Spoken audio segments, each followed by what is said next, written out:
संयोजक पुष्पेंद्र अग्रवाल जी अपने 400 साथियों के साथ पार्टी में शामिल हुए और इससे ये संकेत है कि अब आम आदमी पार्टी का राष्ट्रीय दर्जा मिलने के बाद आम आदमी पार्टी राज्य दर राज्य पहुंच गई और दूसरे दलों के लोग भी आम आदमी पार्टी परिवार में बड़ी संख्या में शामिल हुए। आज मैं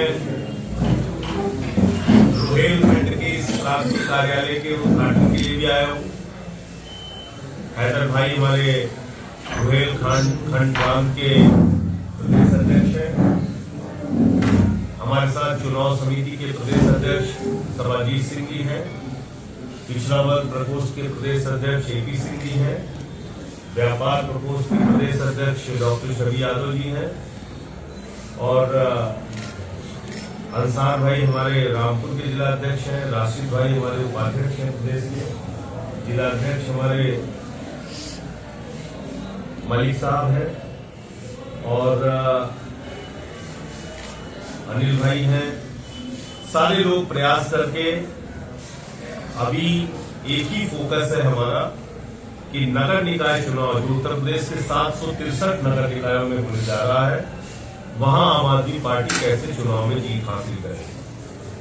और इसके लिए हम लोग एक हफ्ते तक और मेरे ख्याल से उसको बाद में बढ़ा दिया गया था तो करीब 12 दिन तक हमने पूरे उत्तर प्रदेश में झाड़ू चलाओ गंदगी हटाओ की यात्रा निकाली। 763 नगर निकाय जिसमें 500 से ज्यादा लगभग नगर पंचायत है, 200 के लगभग 200 से ज्यादा करीब नगर पालिकाएं हैं और हमारे 17 नगर निगम। तो उसमें 12 दिनों तक हमारी झाड़ू चलाओ गंदगी हटाओ की यात्रा निकली। उसके बाद हमने तिरंगा शाखा के जरिए सफाई अभियान निरंतर हर रविवार को चलाया। आम आदमी पार्टी उत्तर प्रदेश में चाहे छात्रों का मुद्दा हो, व्यापारियों का मुद्दा हो, लगातार हम लोगों ने उसको लेके आंदोलन भी किया। तो हम आज एक सक्रिय राजनीतिक दल के रूप में उत्तर प्रदेश के अंदर स्थापित हुए।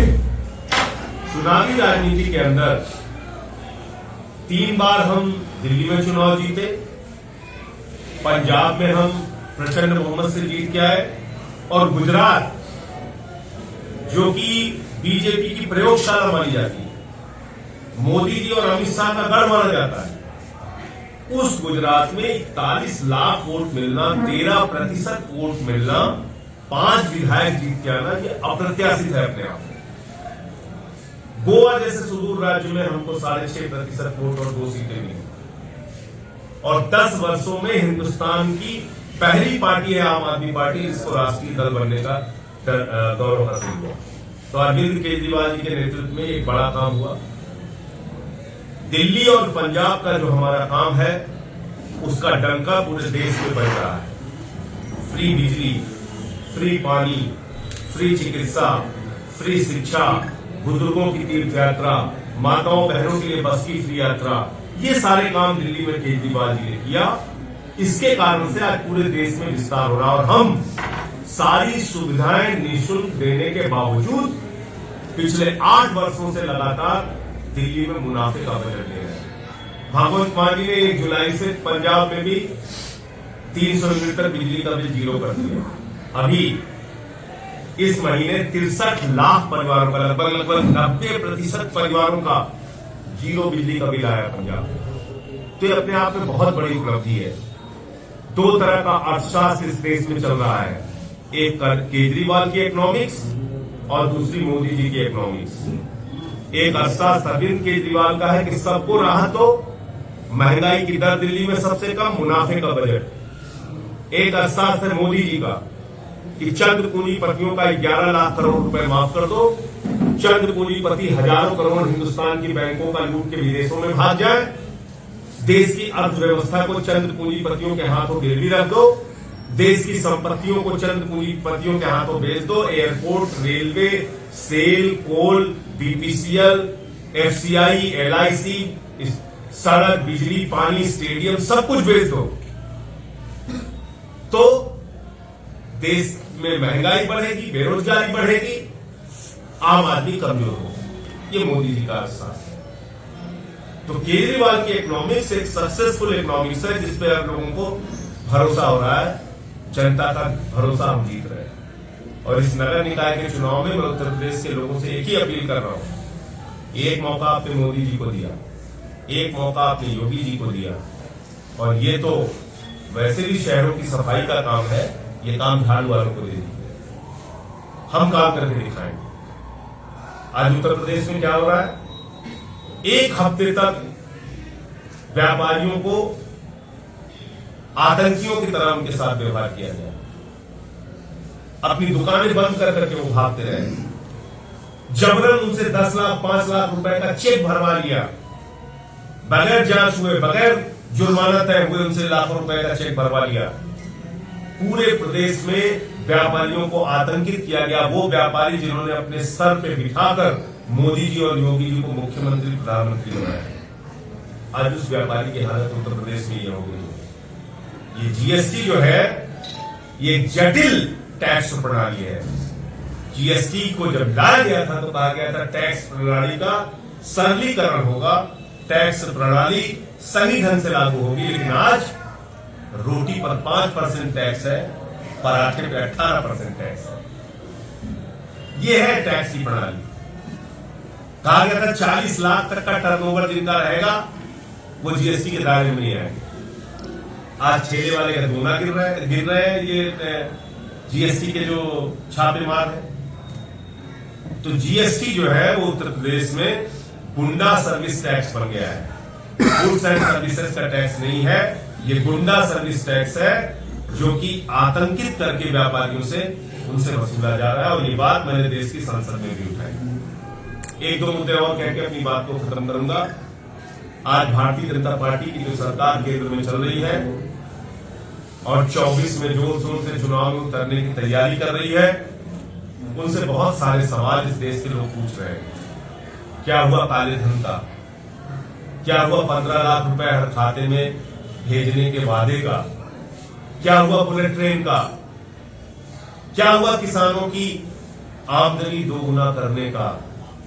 क्या हुआ 2 करोड़ रोजगार नौजवानों को हर साल देने का? क्या हुआ महंगाई कम करने का वादा? इन सारे सवालों का जवाब भारतीय जनता पार्टी को देना चाहिए। आपके राज्य में डीजल महंगा हो गया, पेट्रोल महंगा हो गया, आपके राज्य में सरसों का तेल महंगा हो गया, दूध दही छाछ दाल चावल आटा महंगा हो गया, और तो और कैंसर की, किडनी की, टीबी की, हार्ट की दवाएं महंगी हो गई। 814 दवाएं मोदी जी के राज्य में महंगी हो गई। आप इन सवालों का जवाब नहीं देते। आपके राज्य में चीन लगातार घुसपैठ कर रहा है भारत की सीमाओं में। कभी डोकलाम होता है, कभी गलवान होता है, कभी तवांग होता है, और आप इन सवालों का जवाब नहीं देते। हमारे 20 जवानों की शहादत हुई, आपने कहा था हम आर्थिक प्रतिबंध लगाएंगे चाइना के ऊपर। हकीकत क्या है? 2 वर्षों में 12 लाख करोड़ रुपए का व्यापार नरेंद्र मोदी जी की सरकार ने चीन के साथ किया, यानी कि आयात 31% चीन के साथ बढ़ा है मोदी जी के राज में। क्यों झूठ बोलते हैं आप देश से? 37% निर्यात कम हुआ है भारत के व्यापारियों का चीन में। तो चीन ने हमारे ऊपर प्रतिबंध लगाया है, हमने उनका व्यापार हिंदुस्तान में बढ़ाया। क्यों व्यापार करा रहे हो आप उनको? तोपे खरीदने के लिए, मिसाइल खरीदने के लिए, हथियार खरीदने के लिए, कि वो भारत के सैनिकों में और भारत की सीमाओं में और घुसपैठ करें। मैं भारत के वीर जवानों को सर झुका के नमन करता हूं कि उन्होंने अपने प्राणों की आहुति देकर सीमा की रक्षा की। लेकिन नरेंद्र मोदी जी की सरकार राष्ट्रीय शर्म की सरकार है, जो लाखों करोड़ रुपए का व्यापार उस दुश्मन देश चीन को देती है जो हमारे यहां घुसपैठ करता है। इन सवालों का जवाब नरेंद्र मोदी जी को देना चाहिए।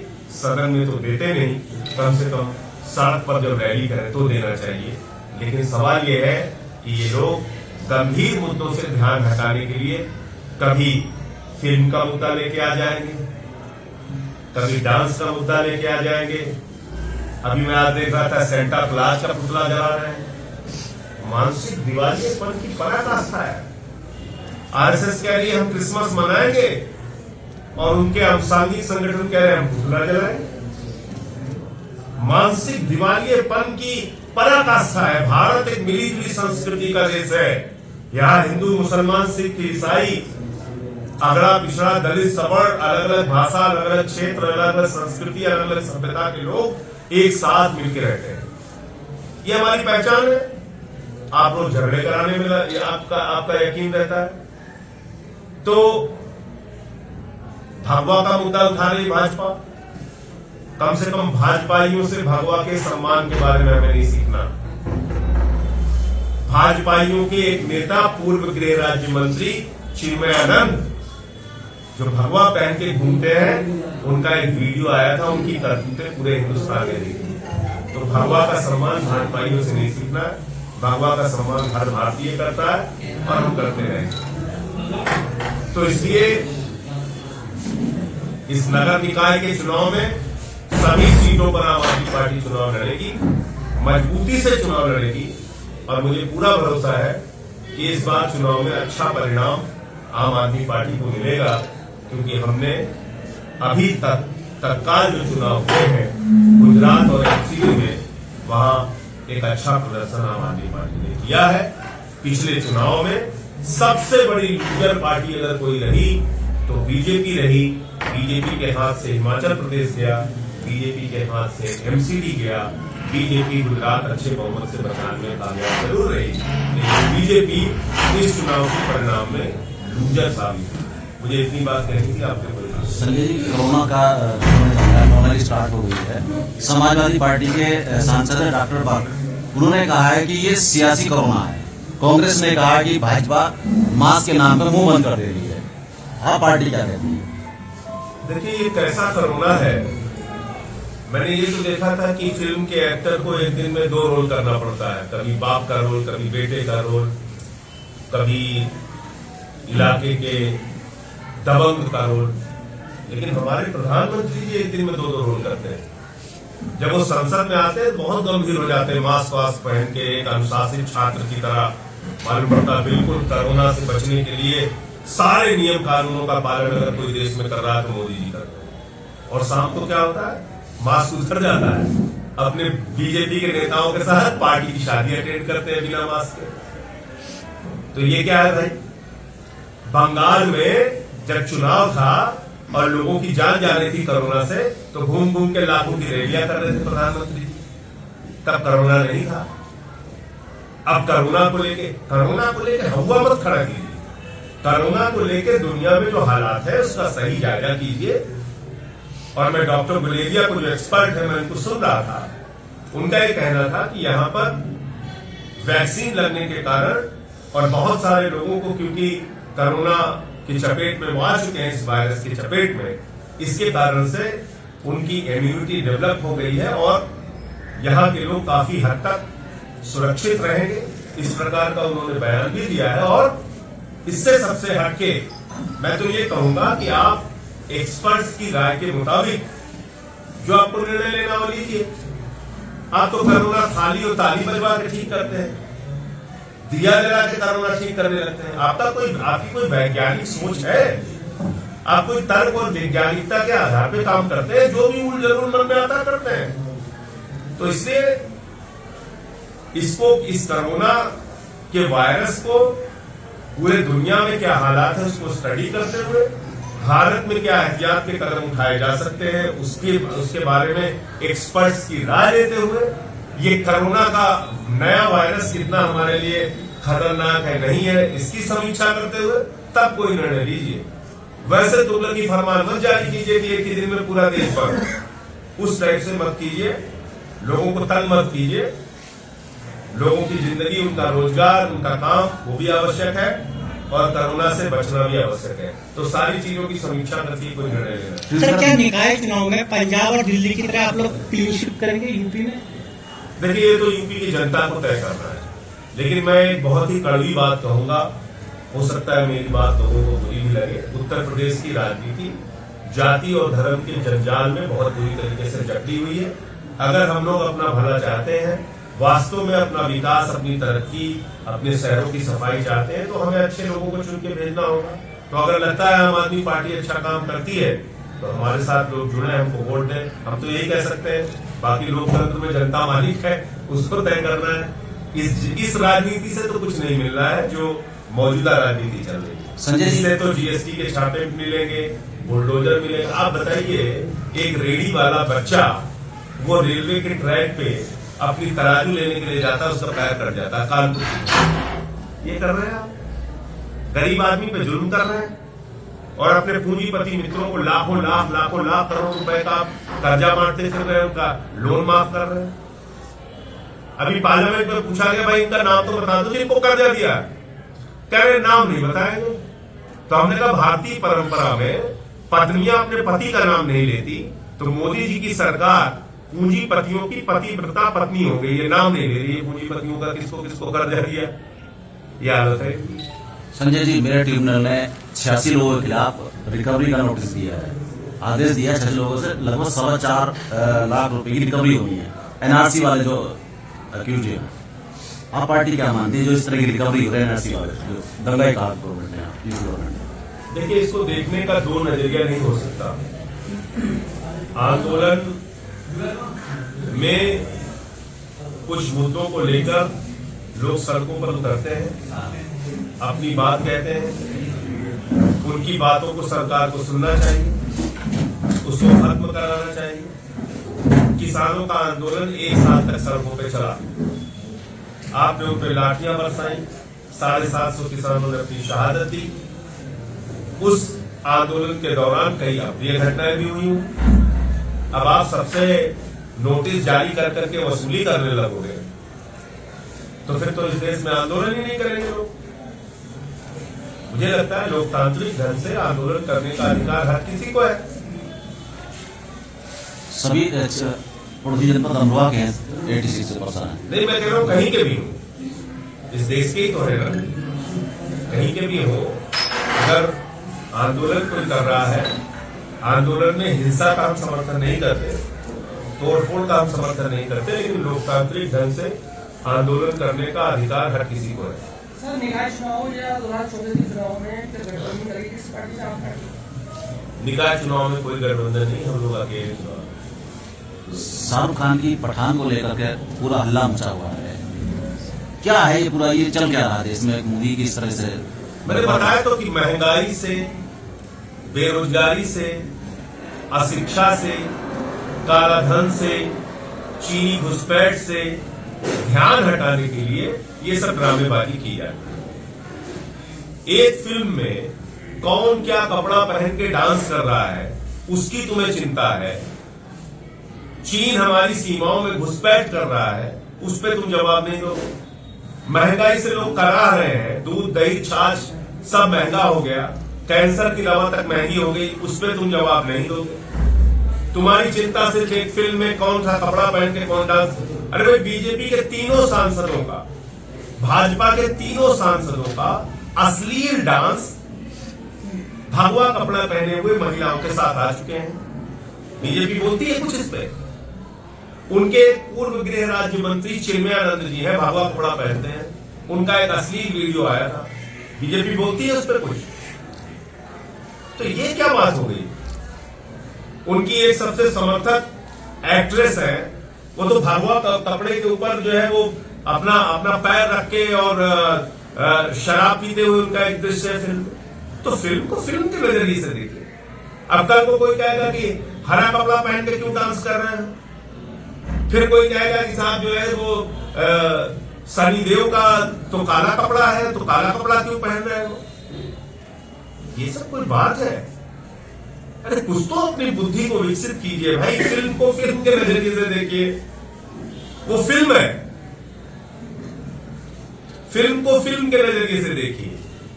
और जो महंगाई है, बेरोजगारी है, अशिक्षा है, स्वास्थ्य की बदहाली है, किसानों को उनके फसल का दाम नहीं मिल रहा है, मिड डे मील में बच्चों को खाने को नहीं मिलता, इस पे सब पे जवाब दीजिए। ये ड्रामेबाजी मत कीजिए। अब आपकी असलियत लोग समझने लगे हैं कि ये ड्रामे आप लोग क्यों करते हैं। 15 दिन कभी फिल्म में उलझा दो, फिर 15 दिन सेंटा क्लॉज में उलझा दो, फिर मतलब काम दिए हुए हैं देश के लोगों को, कोई मतलब ही नहीं है। असली मुद्दे पे कोई मतलब नहीं है। जिससे आम आदमी की जिंदगी प्रभावित हो रही है, उन मुद्दों पे कोई बात नहीं करेंगे। सर